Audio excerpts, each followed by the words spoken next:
Donc, bonjour à tous, bienvenue dans ce nouveau podcast où j'ai le plaisir d'interviewer Flora, qui est une nouvelle collaboratrice et qui est closeuse depuis quelques années, je crois. Et durant cette interview, devant ce podcast, Flora va partager son expérience du setting, du closing à travers ses histoires. Euh, Salut Flora, je suis très heureux de t'accueillir. Hello. Donc, l'objectif, c'est de faire un podcast sans tabou, sans filtre, Mhm. sans montage aussi, d'être marrant et de pouvoir tirer aussi à balles réelles sur les gens si tu as des comptes à régler, sans donner de nom.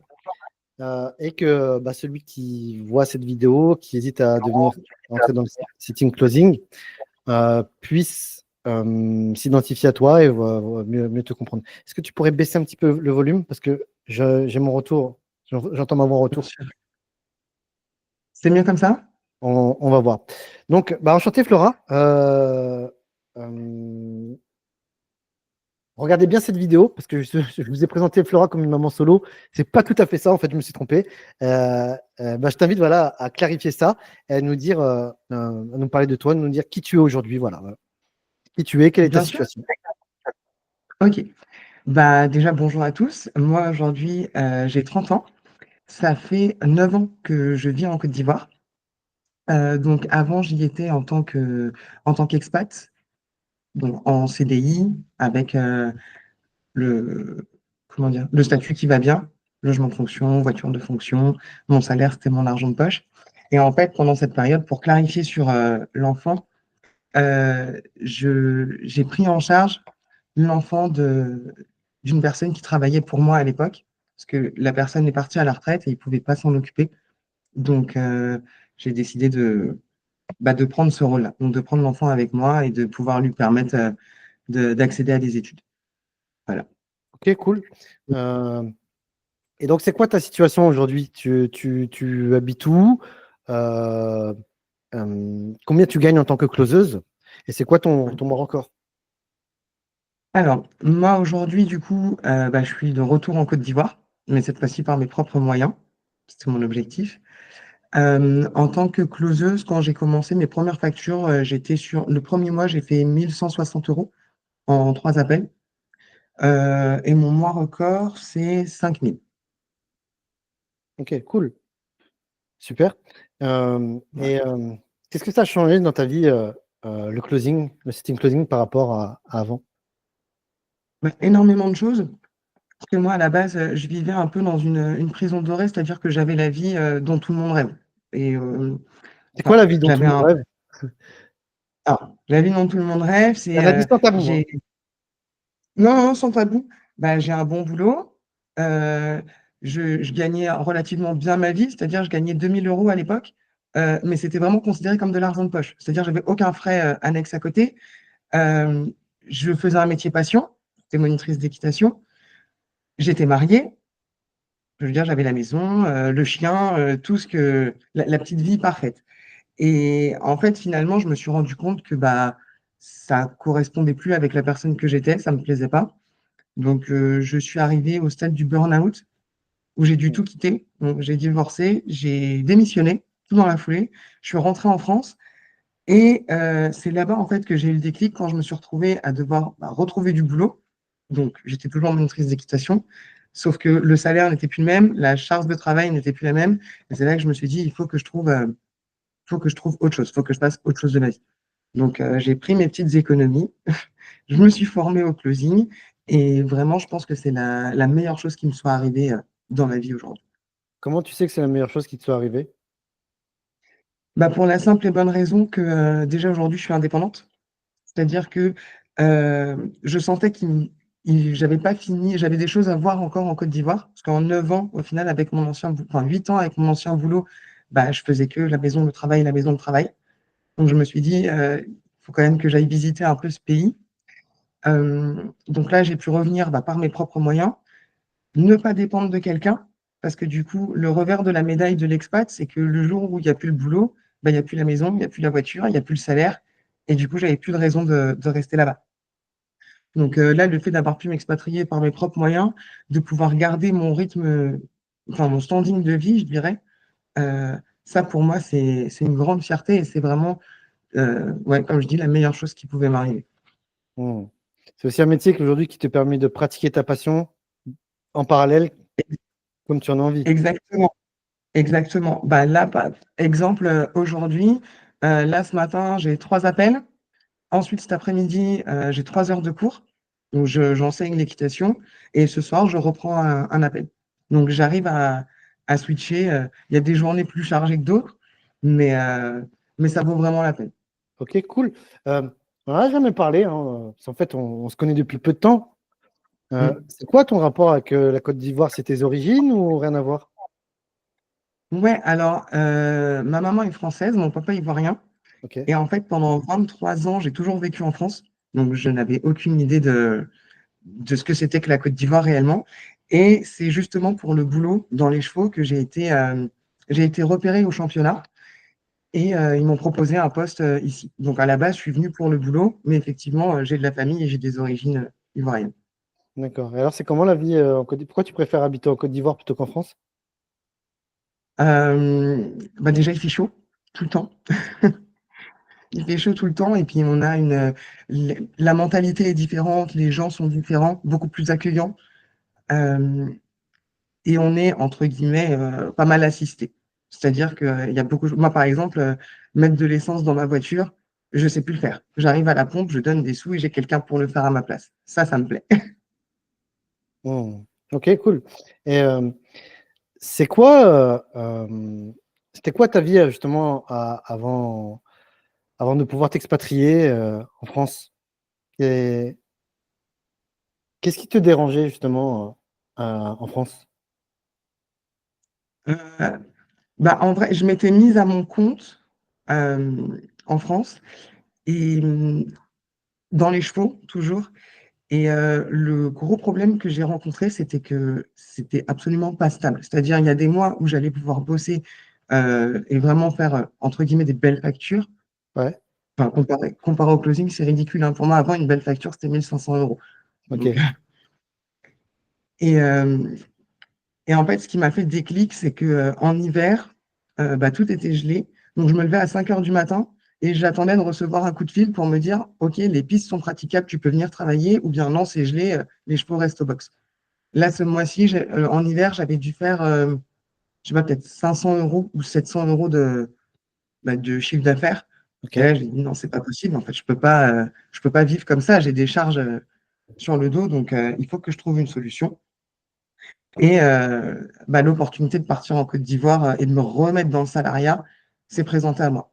Hmm. Donc, j'ai reconté le salariat et finalement, au bout de 8 ans, c'est quand même pas rien, j'ai compris que non, j'étais plus faite pour travailler pour quelqu'un. Hmm. Comment t'as compris que tu étais plus faite pour travailler pour quelqu'un? Bah, parce que j'étais plus alignée avec la vision du patron, Comment tu savais que tu tout étais plus simplement. aligné? Entre ce qu'il me demandait et moi, ma façon de voir la chose, je sentais que ça allait pas. On était en conflit tout le temps. Il était très absent. C'est-à-dire à chaque fois que je voulais le rencontrer, soit il avait voyagé, soit il était malade, soit il y avait toujours une excuse pour pas qu'on se voit, jusqu'au jour où j'ai dit stop, je peux plus travailler dans ces conditions. Hmm. Donc j'ai pris mon courage à deux mains, j'ai posé ma lettre de démission et j'ai dit allez, on repart de zéro.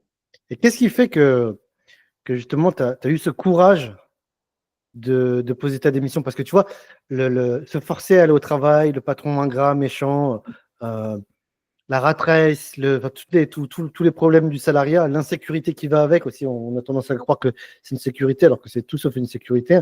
Euh, Qu'est-ce qui fait justement que toi, tu as eu les couilles en fait de poser ta démission alors que 99,9999% des gens vont continuer une vie en tant qu'esclave, tu vois? Bah, je dirais, en fait, j'ai attendu d'être au pied du mur. C'est-à-dire que tous les ans, je rédigeais une lettre de démission que je gardais bien précieusement dans mon ordinateur jusqu'au jour où bah, il y a eu la goutte d'eau qui a fait déborder le vase. J'étais en plein burn-out. Je mangeais plus, je dormais plus. J'ai été suivi par un psychiatre, donc sous antidépresseur. Et, Et à un moment, enfin, je me souviens, c'est un matin, je me suis levée, je mets des guillemets parce que je dormais pas vraiment, et en fait, j'ai senti que mon corps me suivait plus. Et là, je me suis dit, mais attends, en fait, tu es en train de te rendre malade pour quelqu'un qui va te remplacer comme ça, quoi. Personne n'est irremplaçable. Donc, j'ai dit, stop. Je lui ai demandé un énième rendez-vous. Il m'a encore trouvé une excuse pour pas me voir. Et là, j'ai dit, OK, je pose la démission et on arrête tout. Cool. Je te remercie pour cette authenticité, cette vulnérabilité, Flora. Sache que moi aussi, j'ai fait un burn-out, je sais ce que ça fait. Et il y a un coup, moi, ça m'a coûté, c'est simple, ma vie de famille. Ça faisait 23 ans que j'étais avec la mère de mes enfants. Et ça m'a coûté aussi mon groupe. À cette époque-là, j'étais gros patron, une boîte avec 176 salariés. Euh, je vois le burn-out comme le corps et l'esprit qui te disent va te faire foutre, t'es pas au bon endroit, t'as une vie de merde et il est temps de changer. Ça a été, donc moi j'ai payé très cher ce tribut du burn-out parce que justement j'ai pas voulu écouter mon corps avant. Et toi, ça t'a coûté quoi justement ce burn-out? Bah moi, du coup, pareil, hein, au niveau de... En fait, ça se passait pas bien au boulot. Du coup, je ramenais les problèmes du boulot à la maison. Ça s'est dégradé à la maison aussi. Donc, au final, ça m'a coûté... quelque part, je dirais, je peux pas dire que ça m'a coûté. Parce que pour moi, ça a vraiment été Sauvé. l'élément déclencheur. Je pense Mmh, que si j'avais pas eu ça, à ce moment-là, on serait pas ensemble aujourd'hui. Je pense mmh, que je serais encore dans mon petit train-train, dans ce que j'appelle ma prison dorée, ma vie rêvée, mais qui fait rêver tout le monde sauf moi, en fait. mmh.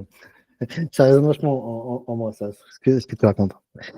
Euh, Cool. Et donc, du coup, alors, burn-out, tu donnes ta démission. Et qu'est-ce qui se passe? Qu'est-ce que tu essayes pour changer de vie? J'imagine que ça fonctionne rarement du premier coup.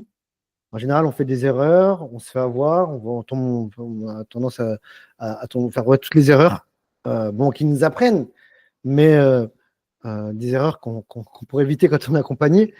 Quels sont les pièges, les erreurs que tu as pu voir ou que tu as subies ou dont tu as été spectateur? Euh, alors déjà, donc moi, suite à mon burn-out, je suis rentré en France. Donc j'ai retravaillé, j'ai retrouvé un poste dans le salariat, toujours, où là, vraiment, ça m'a confirmé que c'était plus du tout possible. Et ensuite, j'ai commencé à me chercher un petit peu. Donc sur Internet, je suis tombée sur... j'ai fait des formations. Voilà, j'ai eu un... Comment on appelle ça?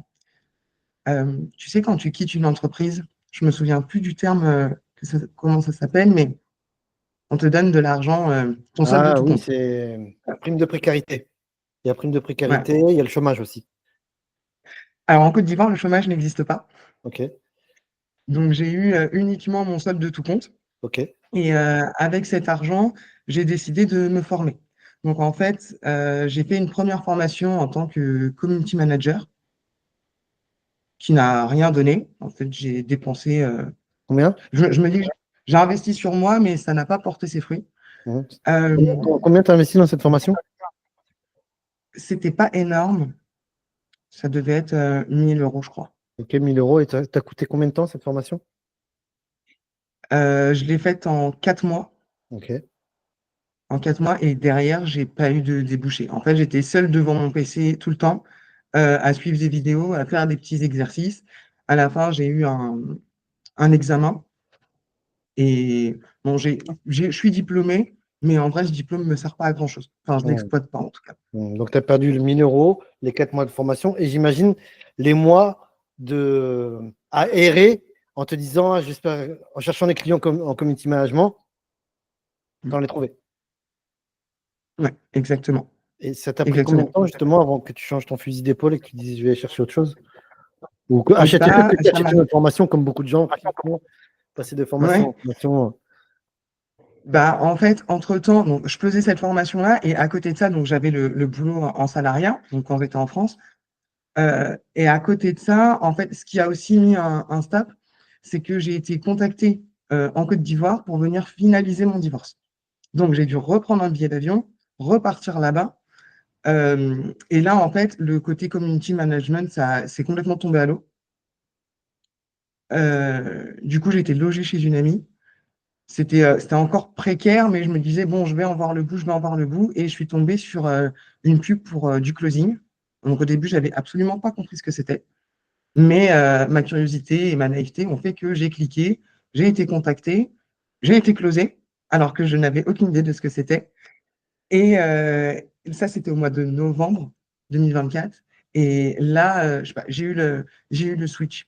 En fait, du fait d'être déjà au pied du mur, parce que j'avais pas d'autres options là que de trouver un boulot pour gagner de l'argent. Euh, et puis, au final, enfin, pendant cet échange que j'ai eu avec donc, mon premier formateur, euh, bah, ça répondait à tout ce que je recherchais en fait. Il y avait la liberté géographique, je pouvais travailler d'où je voulais, et moi, mon objectif, c'est de revenir en Côte d'Ivoire.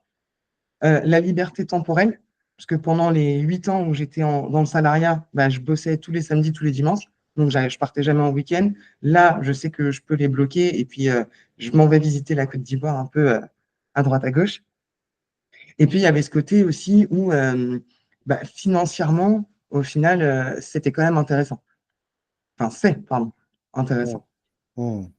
Ok, De se cool. dire, ouais. Donc, tu suis cette formation closing. Toi, je crois que tu n'as pas galéré, tu as vite trouvé du boulot, je crois. Ouais, alors moi, dans ma formation closing, celle que j'ai suivie, effectivement, il y avait la promesse du placement. Alors, l'avantage que j'ai eu, je dirais, par rapport à d'autres, c'est que mon formateur venait de lancer sa formation.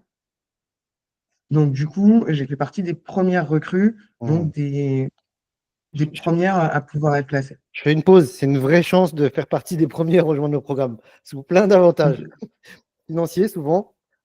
Et aussi, bah, tes chouchous, en fait, tes chouchoutés, tes bichonnés, tu as des avantages que les autres n'auront pas quand tu es premier. Vas-y, donc continue. Complètement. Donc, du coup, ouais, j'ai trouvé. Donc, il m'a placé. J'ai closé dans l'IMO. Je n'y connaissais absolument rien. Je n'avais jamais fait d'IMO de ma vie. Mais enfin, ça pour dire que, en fait, c'est pas parce que. Enfin, le métier de closer, c'est vraiment à part. Une fois qu'on a les bases, je dirais. Après, bien sûr, il faut de l'entraînement, de la technique. Mais je veux dire, si on est capable de closer dans quasiment toutes les niches, Hmm. il y a pas de frein. C'est quoi? Comment tu définirais, comment tu expliquerais le métier de setting et de closing à quelqu'un qui n'y connaît rien? Alors, moi, je définirais, pour moi, alors, il y a une base commerciale, bien sûr, mais on a plusieurs casquettes. On a la casquette de docteur, quelque part, dans le sens qu'on doit vraiment poser un diagnostic sur la situation de la personne, lui poser des questions, savoir vraiment où elle en est, ce qu'elle cherche et ce qui la freine pour atteindre sa vie rêvée. Et on a cette casquette aussi de coach, coach décisionnel, parce que bien sûr que ça fait peur de se lancer dans l'inconnu, faire quelque chose qu'on ne connaît pas. Les métiers du digital aussi, c'est pas forcément hyper répandu. C'est vraiment depuis le Covid que ça s'est mis en place, que ça s'est, comment je pourrais dire ça? Ouais, mis en place. Euh, donc, excuse-moi, j'ai perdu le fil de ce que je disais. Euh, je vais résumer en disant le closing, c'est bien parce que tu n'as pas besoin de pré-produit, tu n'as pas besoin de chercher le Aussi, client ouais, et tu peux travailler complètement. rapidement. Mais justement, alors toi, tu as fait partie des membres piliers ou fondateurs là, d'un nouveau programme, donc tu as tout de suite été placé. Je pense que tu as tout de suite travaillé. Euh, Dès le premier mois, tu as fait des revenus. Et est-ce que ça a toujours été comme ça? Est-ce que tu as été, tu vois, si on peut faire un petit peu de sensationnel et de drama, est-ce que tu as été victime ou spectatrice de pièges, d'arnaques ou de moments de solitude ou de déprime ou de dépression de toi ou d'autres closeuses? Alors, ouais, mais moi, ça a été vraiment un retardement. C'est-à-dire que la première formation que j'ai suivie, c'était top, j'ai pu me placer, j'ai tout de suite eu des résultats, c'était génial. Au bout d'un moment, j'ai senti que je commençais à stagner. Du coup, j'ai repris une autre formation Combien? qui venait. Comment? Combien les formations, chaque formation, à chaque fois? Ah, la première formation, elle était à 2 000 euros. Ok, La deuxième formation, elle était à 5 000. ok, OK. Suite à cette deuxième formation, donc là, on est à 7 000 euros de formation, 8 000 avec la formation de community manager ouais. dans l'année, hein. Euh, ensuite, donc, je me sentais un peu stagnée. J'ai repris cette formation où là, on abordait une autre façon de closer, c'est-à-dire plus en suivant un script, pardon, mais vraiment en étant plus authentique, plus aligné avec, avec ses ventes. Donc, tout se passait bien jusqu'à ce que, bah, en fait, mon infopreneur décide de réduire les effectifs. Et même si, alors, à la méritocratie, j'aurais dû rester, mais malheureusement, comme j'étais dernière arrivée, première partie, Il y a la loyauté, hein, tu récompenses les anciens. c'est ça. Mm. Et du coup, c'est là que je me suis rendu compte que dans mes formations, alors, c'est bien de savoir closer, mais enfin, je veux dire, c'est une compétence que j'ai acquise, donc je sais que je peux la transmettre et je peux la faire sur d'autres offres. Mais par contre, je ne savais pas comment trouver un client. Donc ça ne m'avait pas été enseigné dans mes formations. On était vraiment concentré sur le comment closer, mais pas tout ce qu'il y a autour. Comment Mm. monter son entreprise, par exemple, ça c'est pareil. Moi, du coup, j'ai ouvert mon entreprise en Côte d'Ivoire. J'ai été obligé de déléguer parce que je ne savais pas comment faire. Comment trouver un client?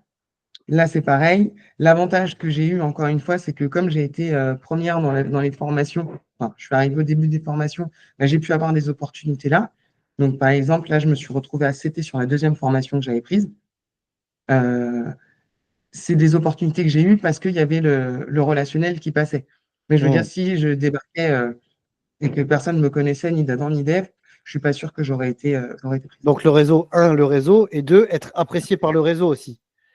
Parce Ouais, que je pense pas que ceux qui t'ont formé, si tu avais eu un état d'esprit éclaté ou que tu avais été nul, tu t'aurais pas recommandé, quoi, tu vois. bien sûr. Ok. Du coup, petite traversée du désert ou pas? Un peu, ouais, c'est un moment de solitude quand tu te dis, tu es habitué à gagner entre 3 500, 4 000, les meilleurs mois 5 000, et que là, tu te retrouves avec des factures où on te dit, tu vas gagner 700 euros.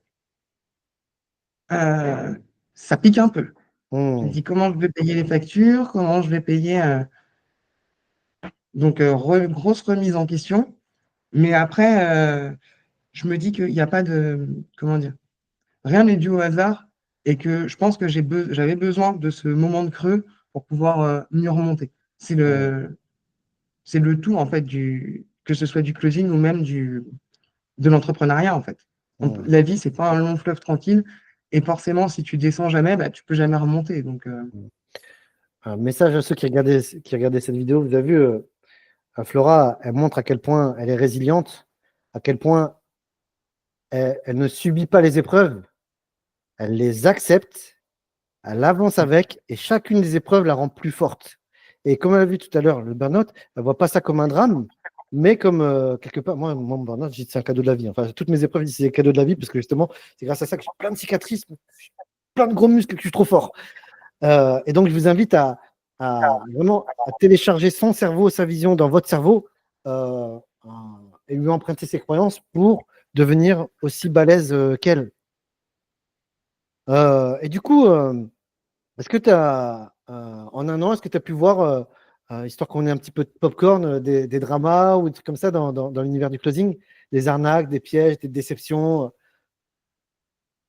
euh, ouais, j'ai fait une. Alors, pendant que je closais dans l'immobilier, à la base, moi, j'étais venu comme ça, les mains dans les poches. On m'a placé, merci. Ça se passait très bien, jusqu'au jour où ils ont décidé de nous mettre des contrats et que dans ces contrats, ils nous ont mis une clause d'exclusivité. Ok. Où là, toute l'équipe a mis des freins. On a dit non, non, non. Et c'est un peu un esprit de contradiction, mais tant qu'il n'y avait pas cette clause-là, je m'étais jamais dit je vais aller chercher ailleurs. Et du jour où ils ont mis cette clause, ça a été mon objectif de me trouver un autre infopreneur. Hmm. Intéressant. Et Donc, pourquoi? pareil, Comment tu expliques? Parce que tu as dit que c'était global ce phénomène. ouais, je sais pas, c'est quand on me dit non, j'ai besoin de faire l'inverse. Donc, donc là, je me suis mis en tête qu'il fallait que je trouve un autre infopreneur. J'ai trouvé, pareil, grâce au réseau. Et en fait, je me suis retrouvée à closer pour des produits skincare. Ok. Une C'était du MLM? formation pour créer ces produits. Comment? C'était du MLM? Non, non, non, non. C'était vraiment une formation pour créer sa propre marque de produits Ah, cosmétiques. Ok, d'accord. Et le gros avantage que j'ai eu, en fait, avec cette expérience-là, c'est que je me suis rendu compte de ce que c'était qu'une boîte qui était formée, qui avait des process et qui était carrée, avec qui ça roulait, et une boîte qui était sur le lancement, mais qui n'était pas du tout structurée. Donc, ça m'a permis de me rendre compte aussi que moi, je suis quelqu'un qui fonctionne. En fait, j'ai besoin de cadre, j'ai besoin de process, j'ai besoin de savoir où je vais. Et partir comme ça à l'aventure sans rien, bah, finalement, ça ne me plaisait pas. Et, euh, et en fait, le gros problème aussi, c'est que mes premiers infopreneurs, eux, ils avaient ce côté aussi, on fait des réunions d'équipe, on écoute ceux qui sont sur le terrain et on s'améliore avec. Et les deuxièmes, c'était, bah, nous, on sait tout. On a décidé que c'était comme ça, donc c'est comme ça, c'est pas autrement. Et si vous êtes, enfin, ce qu'elle entendait comme non coachable, euh, c'était la porte. Donc au final, elles avaient pris, on était trois à être rentrés en même temps. Mhm. Je suis la seule qu'elles ont voulu garder. Et c'est moi qui ai dit non, finalement, je ne me sens pas alignée avec ce que vous faites, donc je m'en vais. Merci, au revoir. Ok, cool. Alors, je te remercie de me dire ça. Tu vois, il y a deux choses qui résonnent chez moi.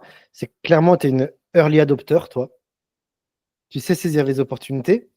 Et l'autre truc, c'est que donc, bah, on est sur la co-création de Cash Collector. Tu fais partie des membres fondateurs. Et bah, tu vois, dans les trucs que tu as critiqués, ou tu dénonces plutôt, moi, je me retrouve et j'ai l'impression d'être celui que tu dénonces. Parce que sur ce projet-là, on est au début, c'est à l'arrache, c'est en mode bootstrap. Alors que bon, je suis quelqu'un qui est très process design, mais comme au départ, c'est forcément le bordel. Et je suis aussi quelqu'un qui dit mot pour mot, écoute, moi, je sais mieux que toi, parce que je fais ça depuis 20 ans. Comment ça se fait qu'on se parle? Mais parce que justement, après le moi, je sais mieux que toi, il y a le je fais ça depuis 20 ans. Hmm. Alors que avant, enfin, je veux dire, toi, tu as été closer, tu sais, tu connais les réalités du terrain. Là où elles ne l'étaient pas. Hmm, ok. Elles avaient Pas leur légitime, zone de quoi. génie, Hmm, mais c'était pas le closing. Donc, elles se rendaient pas forcément compte des réalités qu'on avait sur le terrain. Et quand hmm, elles prenaient des appels, elles avaient ce côté, bah, c'est les fondatrices. Donc, forcément, euh, les clients sont plus friands. Enfin, je veux dire, ils sont plus dociles et ils vont plus dire oui au fondateur que à un closer. ouais, C'est peut-être une fausse exactement. croyance, hein, Non, mais c'est la vérité, ce qu'on appelle l'effet de halo. C'est-à-dire que tu mm, vois, quand quelqu'un book un appel et qu'il se retrouve avec l'infopreneur en appel, tu vois, il accède à la star, tu vois, la personne qui l'inspire le plus au monde en ce moment. ouais, Donc oui, pour un infopreneur, c'est lui le héros à la base. Il peut être nul en closing, il sera meilleur qu'un bon closer. c'est ça. Et puis, si tu veux, l'offre n'était pas spécialement.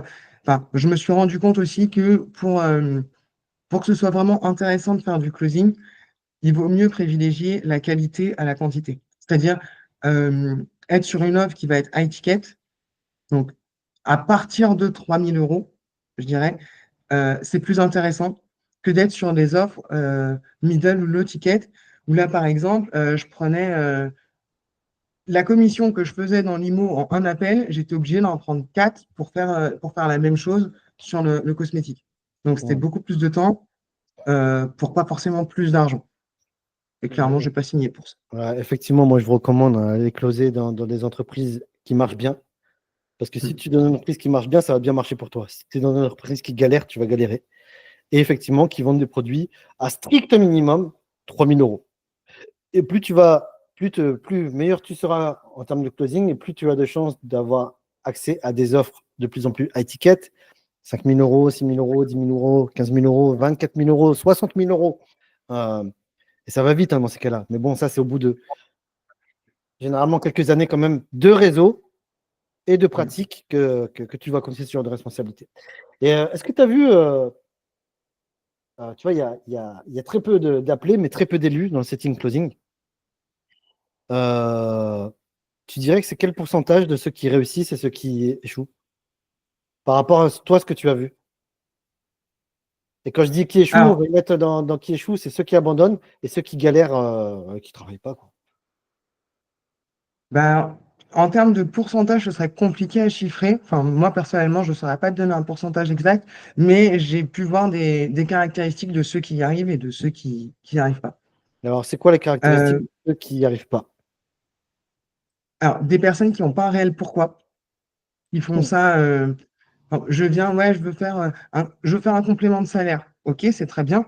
Mais si tu n'as pas clairement défini ce que tu voulais et pourquoi tu le veux, parce que dire je veux faire 500 euros de plus par mois, ok, mais pourquoi? Qu'est-ce que tu vas faire avec ces 500 euros de plus que tu n'as pas? Si tu n'es pas capable de mettre des mots là-dessus, tu vas pas être, euh, tu vas pas être assez motivé pour aller au bout. Des gens qui sont pas non plus. Enfin, je prends mon exemple. Moi, j'étais vraiment au pied du mur. C'était soit ça, soit je sais pas ce que je fais de ma vie. C'était vraiment ma dernière chance. Donc, du coup, je me suis vraiment accroché et j'y suis vraiment allé. Alors que quand je suis rentré dans ma première formation, j'étais avec un mec qui, lui, avait un boulot à côté où sa vie était convenable. Voilà, lui, il voulait vraiment juste ce complément de salaire. Je l'ai vu pendant 2 coachings. Et après, il a disparu parce qu'il n'avait pas un réel besoin euh, de se lancer dans le closing. Donc, je dirais le côté besoin et le côté, comme tu aimes bien le dire, hein, si je peux reprendre tes mots, si tu as un cassos, ça va être compliqué de réussir dans ce métier. C'est quoi un cassos pour toi? Comment tu le définis? Comment tu sais que quelqu'un est cassos? Alors, je veux pas stigmatiser, parce que la dernière fois, on a eu ce cas où c'est vrai que si déjà, si tu n'es pas capable de t'exprimer en français correctement, tu, c'est- tu pars avec un handicap dans ce métier. Enfin, je veux dire, si tu vas vendre une formation à 3 000, 4 000 euros et que tu n'es pas capable de te tenir correctement, tu n'es pas capable d'aligner deux mots ni d'avoir de la conversation, ça va être compliqué. Tu vois, l'idée, c'est quand même de pouvoir instaurer une relation de confiance avec le prospect que tu vas avoir en face de toi. Si tu n'es pas propre sur toi et si tu ne parles pas, tu ne vas pas aller. Enfin, moi, en tout cas, personnellement, je ne sortirais pas ma carte de crédit pour ça, tu vois. Je t'interromps parce que tu vois, cette croyance, vous êtes nombreux à l'avoir. Ouais, Et moi, j'ai eu des employés, donc j'avais des call centers au Maroc. J'ai eu des employés aussi avec des Roumains, Bulgares, ouais, donc des accents très prononcés. Et en fait, ce n'est pas l'accent le problème. Le vrai problème, c'est l'intelligence et l'éloquence de la personne. C'est-à-dire que si tu as quelqu'un en face de toi qui a un accent, mais tu vois qu'il est beau gosse, qu'il présente bien, qui dégage une bonne énergie, ça va réussir à pallier à l'accent. Maintenant, on a aussi des clichés, tu vois, c'est-à-dire qu'un accent blédard va être moins bien vu qu'un accent russe ou anglais. bien sûr. Alors que ça reste des étrangers, tu vois. Bien sûr. Ou ce que j'avais vu, c'est qu'un arabe avec l'accent arabe au Maroc va être moins bien vu qu'un arabe qui peut être marocain, mais tu sais qu'il appelle depuis Dubaï. Ouais. Oui, bah, Et au final, donc moi, j'avais des call centers en France et au Maroc, et les Marocains étaient un petit peu moins performants que les Français, mais vraiment de pas beaucoup. Maintenant, faut être conscient que si tu as un accent, oui, en fait, tu peux faire avec. C'est comme les femmes aussi qui sont voilées ou qui sont hijab. Elles partent avec un handicap, mais ce handicap, en fait, tu peux l'utiliser pour pallier à ça et devenir plus fort ailleurs. bien En sûr. développant ta capacité d'écoute, ou en étant plus intelligent, ou en étant plus beau gosse, ou chacun va définir, va utiliser une stratégie. Euh, mais bon, je comprends aussi très bien ce que tu dis, quoi. Ok, qui d'autre encore va galérer ou selon toi, ou qui ne devrait pas se lancer dans le closing, le setting et le closing? Des personnes, je dirais, qui ne sont pas coachables. C'est-à-dire qu'ils ne sont pas capables de se remettre en question, de travailler, de, déjà de travailler sur elles et de travailler pour elles. Je ne sais pas si c'est très clair quand je dis ça, Alors pour moi, mais c'est dans le très clair, sens que ouais. mais pour ceux qui vont regarder, je ne sais pas. Bah, quand on est setter closer, déjà on est indépendant, mais c'est surtout que au final on est souvent seul. Je veux dire, on ne va pas au bureau, on n'a pas les collègues comme on peut avoir dans un métier classique. On travaille depuis la maison. Et c'est facile, tu vois, de se laisser tenter, de se dire, bon, bah là, j'ai une petite heure entre deux appels, hop, je vais sur Netflix. Si tu réagis comme ça, en vrai, tu n'iras pas loin. Hmm. L'idée, c'est, enfin, je pense, hein, le bon état d'esprit à se dire, c'est, OK, j'ai une petite heure entre deux appels, bah tiens, je vais réécouter l'appel que je viens de faire et voir qu'est-ce qui va pas, qu'est-ce que j'aurais pu mieux faire, où est-ce que j'aurais pu m'améliorer, comment j'ai tourné cette phrase de façon à ce que, enfin, vraiment travailler sur soi et pas se laisser distraire par tout ce qu'il y a à côté, Donc, toutes les poser une distractions de la maison. intention, de se mettre dans un état d'esprit de croissance où je veux me développer continuellement pour devenir meilleur, 1% chaque jour Ouais. en plus, quoi. Ouais. Et pas Vraiment continuer. être dans cet état d'esprit-là, ouais. Ok, super. Et donc, bah, toi, effectivement, donc, bah, tu es là au départ de Cash Collector. Tu fais partie des chouchous aussi. Euh, et donc, bah, tu as l'occasion de contribuer à la solution signature, de voir justement comment le cursus pédagogique euh, qu'on propose aux étudiants. Toi-même étant leader, j'ai eu l'occasion hier de te faire un petit peu travailler dessus. Je pense que l'idée a germé. Donc, supposons demain, on te met quatre setters closers dans ton équipe Mm. qui commence avec toi. Comment tu les accueilles? Comment tu les fais évoluer sur 3 mois? Je vous préviens, je prends Alors, quasi presque en traître Flora en lui posant cette question. Donc, soyez cool si elle hésite. Et sachez aussi que peut-être qu'au moment où vous allez voir cette vidéo, il y aura eu beaucoup de changements. Alors, bah déjà, ma façon de les accueillir, leur faire un tour de la plateforme pour commencer, qu'ils sachent vraiment où se trouve quoi. Comme tu le dis souvent, il n'y a pas de question bête, mais si la question peut être répondue par ChatGPT ou par une IA, bah, on reste quand même écologique dans notre fonctionnement. Donc, vraiment faire déjà un premier tour. Ensuite, bah, qu'ils travaillent déjà par eux-mêmes, qui commencent à s'imprégner de la formation par eux-mêmes. Et hyper important, les mettre en double écoute, en fait. Les prendre par la main, faire des séances de coaching, donc avec des roleplays, parce que c'est important de pouvoir s'entraîner. Et en même temps, les mettre en double écoute sur moi, mes appels, de façon à ce que bah, ils puissent voir à quoi ça ressemble dans la vraie vie. Parce que je dirais un gros frein, moi, quelque chose où j'ai eu du mal aussi à passer le cap, c'est ce côté perfectionniste, où on veut que ce soit parfait, où on veut. Les premiers appels, enfin, vos premiers appels, de toute façon, ne seront jamais parfaits. Vous allez bégayer, vous allez oublier de poser des questions, vous allez chercher vos mots à droite à gauche. Mais le plus important, c'est d'être dans l'action. C'est-à-dire que on peut pas devenir le meilleur dans son domaine si on passe pas à l'action. Et pour moi, c'est ça vraiment le plus important. Donc, qu'ils puissent avoir accès à ça, à ces entraînements, à pouvoir, après, par la suite, se mettre eux-mêmes sur des calls. Mais pour commencer, déjà, avoir une vision de ce à quoi ça ressemble en off. Et ça ressemble à quoi la journée typique d'un étudiant qui est dans ton équipe? Bah alors après, ça dépend s'il est en full time ou s'il est comment on appelle ça, On va en dire mi-temps. ouais, quelqu'un qui est disponible, qui est 100% disponible. Ouais. Bah, quelqu'un qui est 100% disponible, sa journée, elle va commencer bah, déjà par un bon café. On se met en énergie, c'est important. Euh, Ensuite, je pense qu'on fera des réunions plutôt le matin. Enfin, on va en faire le matin et le soir, parce que en fonction des disponibilités de chacun. Mais comme on dit, l'avenir appartient à ceux qui se lèvent tôt. Et ensuite, bah, de la double écoute, du travail personnel de son côté, un canal dédié pour pouvoir venir poser toutes les questions s'il y en a, euh, des séances, comment dire, il y aura des séances dans la journée de coaching, donc en roleplay. Alors maintenant, avec l'expérience, maintenant je suis anti-script, mais je me dis si j'avais commencé comme ça aurait été compliqué. Donc vraiment avoir un script de vente, le connaître à la limite par cœur, et une fois que vraiment on le maîtrise, J'ai là on peut aller sur j'ai une du. anecdote là-dessus. C'est que Ouais. moi, au début, quand je recrutais dans mes call centers, je n'imposais pas d'apprendre le script par cœur Ouais. parce que je savais qu'à force de le répéter, ils allaient le connaître par cœur. Et c'était vrai. Mais il fallait 2 mois pour vérifier si la personne était bonne. Mais au bout de 2 mois, tu as le temps de créer du lien, de t'attacher, même si elle n'est pas bonne, en fait, et tu renouvelles 2 mois d'essai supplémentaires. Donc à cette époque-là, moi, je prenais tout le monde en salarié. Et je faisais tout le temps des entretiens groupés. Et puis un beau jour, si je fais un split test, je me dis, tiens, j'avais une brochette de 5 candidats avec un haut potentiel.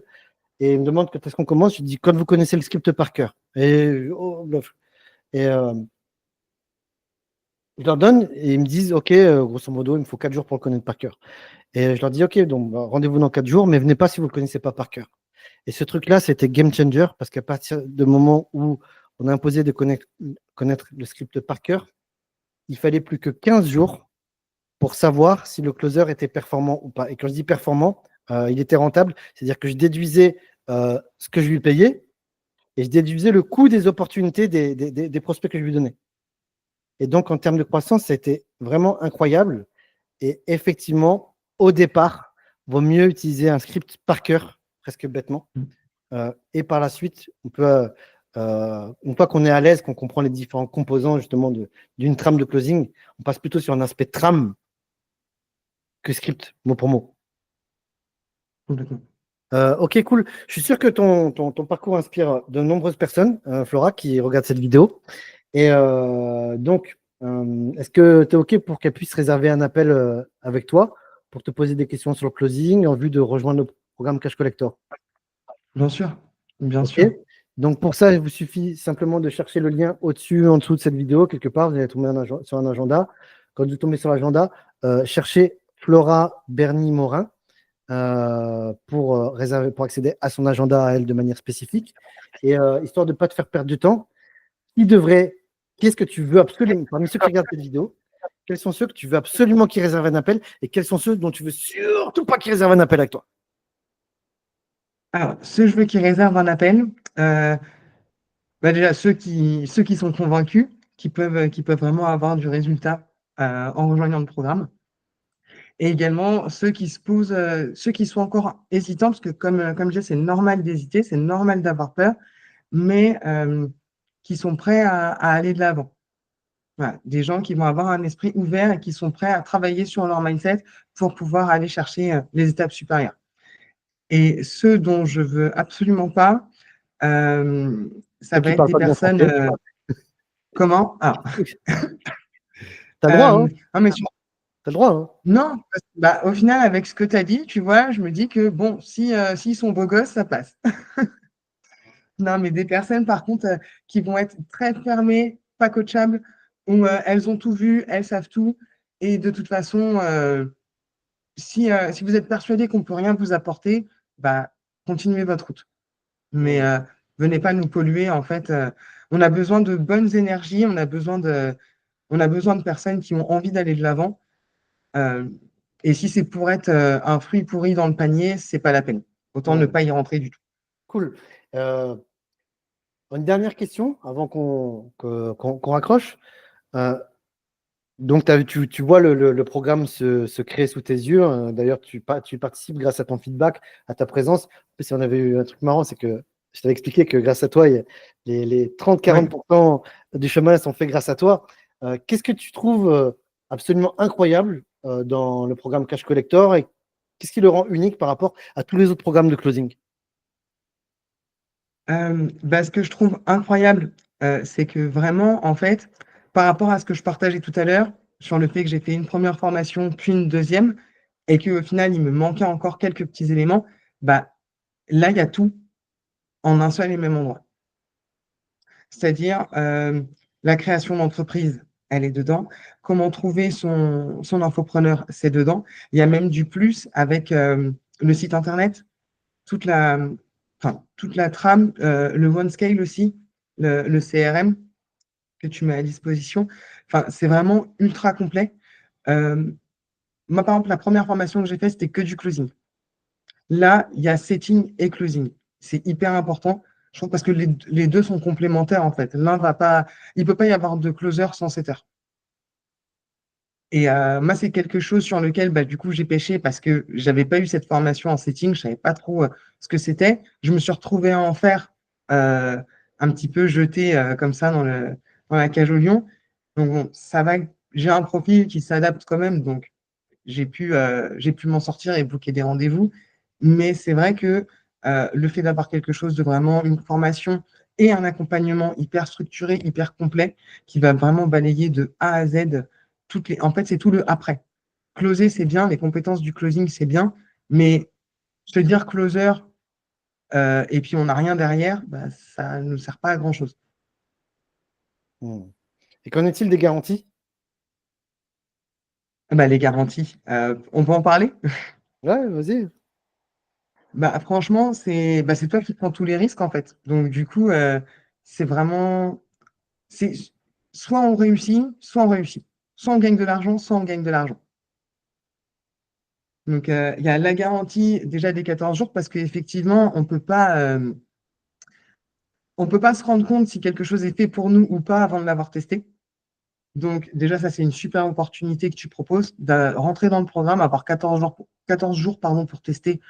Et si vraiment on voit que c'est pas fait pour nous, on est remboursé dans les 3 jours ouvrés, l'intégralité. Ça, c'est pas tout le monde qui le fait.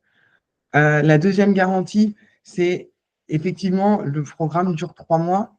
Parce que toi, tu estimes qu'en 3 mois, on peut aller chercher du résultat. Si on est à player et si on est en full time, effectivement, moi, pour ma part, c'est ce que j'avais fait, peut-être même en moins que ça. Euh, Maintenant, c'est vrai que si on a un autre boulot à côté ou bien bah, les enfants qui nous prennent du temps, qu'on ne peut pas être vraiment focus à 200% sur un laps de temps court, avoir cette possibilité d'avoir une prolongation, de doubler le temps de formation, ça c'est vraiment génial aussi. C'est pas tout le monde qui le fait, encore une fois. Et vraiment, avec cette garantie de placement aussi, là, c'est vraiment, je dirais, le plus gros. Euh, si tu as bien tout suivi et que t'as pas trouvé d'infopreneur, que t'as pas de résultats chiffrés, tu n'as pas gagné d'argent, on te rembourse l'intégralité et en plus, tu sors 500 euros de ta poche. Ça, je pense que vraiment personne sur le marché ne fait ça. Ouais, c'est clair. Et s'il y en a qui se posent, à ton avis, euh, pourquoi je propose toutes ces garanties en fait? Qu'est-ce qui fait que je peux et que j'ai envie en fait de prendre tous les risques à la place des autres? Alors, honnêtement, moi, au début, je me suis demandé si c'était pas un peu de la folie. Euh, Quand on voit le personnage que tu es, et en fait, non, c'est juste que bah, tu es sûr de toi, tu sais où tu vas, tu sais où tu veux emmener les personnes qui te rejoignent, et surtout toi, quels sont les objectifs que tu souhaites atteindre avec eux. Donc, honnêtement, c'est garanti. Je mets ma main à couper, je prends le pari, on en reparle dans un an, que elles vont être là pour faire, entre guillemets, pour faire joli sur le contrat, mais que personne ne va les utiliser. Ouais, je suis convaincu. Pour moi, la garantie la plus folle, c'est au bout de 12 mois, si tu n'as pas récupéré ton investissement et que tu estimes qu'on s'est foutu de ta gueule, qu'on t'a pas accompagné, qu'on t'a pas formé, qu'on t'a pas soutenu, tu es en mesure, tu as le droit de demander remboursement intégral. Et j'ai même décidé d'augmenter. Je ne te paye pas 500 euros, je paye 1000 euros de ma poche en dédommagement. Mais je sais d'avance, en fait, tu vois, que si tu fais le job, juste si tu fais le travail tel qu'on te dit, c'est obligé. Enfin, j'ai formé tellement de setters closers, tu vois, j'ai eu tellement de collaborateurs que les seules personnes qui vont pas avoir de résultats, c'est des sales races ou des gens, des feignants qui vont pas travailler, tout ça. Et nos garanties, bien sûr, elles sont sous condition. C'est tout simplement travailler, faire le job. Et travailler dur aussi, parce qu'on n'est pas là pour vous vendre du rêve. Nos promesses, elles sont fortes. Vous allez gagner beaucoup d'argent, mais l'argent que vous allez gagner est corrélé aux efforts que vous allez fournir. Si vous voulez vous branler, si vous voulez rester comme des minables, comme la plupart de la population, vous aurez des résultats minables. Si vous êtes prêt à travailler dur, à vous remettre en question, à vous challenger, à travailler sur vous, à devenir meilleur, vous allez devenir des tueurs. Et je vous explique, vous n'avez pas idée à quel point c'est kiffant de bosser avec des gens smart, aussi intelligents que vous. C'est un vrai kiff. À l'opposé, quand tu n'as pas des exigences, des standards qui sont élevés, bah, tu es entouré d'idiots. Et quand tu es dans un groupe de 5 idiots, bah, tu es le sixième. Super. Donc, merci beaucoup, Flora, pour ce podcast. C'était vraiment cool. Je t'en prie. Si vous avez kiffé, bah, déjà, je vous invite à booker un appel avec Flora. Et puis, n'hésitez pas à marquer dans les commentaires, ça fait toujours plaisir, à nous dire qu'est-ce que vous avez, de quoi vous repartez après avoir écouté ce podcast. Qu'est-ce qui vous inspire le plus dans le message de Flora? Est-ce que vous avez eu des déclics? elle va les lire et ça va lui faire certainement très, très, très plaisir. Moi aussi, puis ça va nous faire un petit peu de référencement, c'est cool. Et je vous dis à très vite de l'autre côté pour ceux qui vont réserver un appel. Ah oui, on a improvisé un rituel là tout à l'heure. Léo, par exemple, il a offert un bonus. Tous ceux qui vont réserver un appel et rejoindre sa cohorte dans la semaine à venir, il va leur offrir un bonus. C'est que tous ceux qui ont envie de s'installer à Bali, faire comme lui, bah, il va leur faciliter. Il va les aider à s'installer gratuitement. Hervé, il a dit tous ceux qui vont rejoindre sa cohorte, ils sont invités barbecue chez lui au bord de la piscine.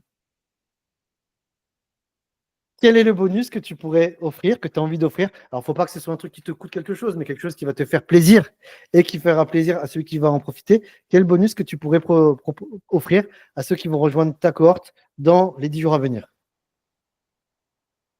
Eh ben, écoute, moi, ce que je peux proposer, comme je suis un peu loin, si vous venez en Côte d'Ivoire, je vous fais faire un road trip et découvrir pour les vacances toute la Côte d'Ivoire. Bah voilà, bah c'est parfait. Super. Merci beaucoup, Flora. Je te souhaite une excellente journée et je te dis à très Merci bientôt. à toi. À bientôt.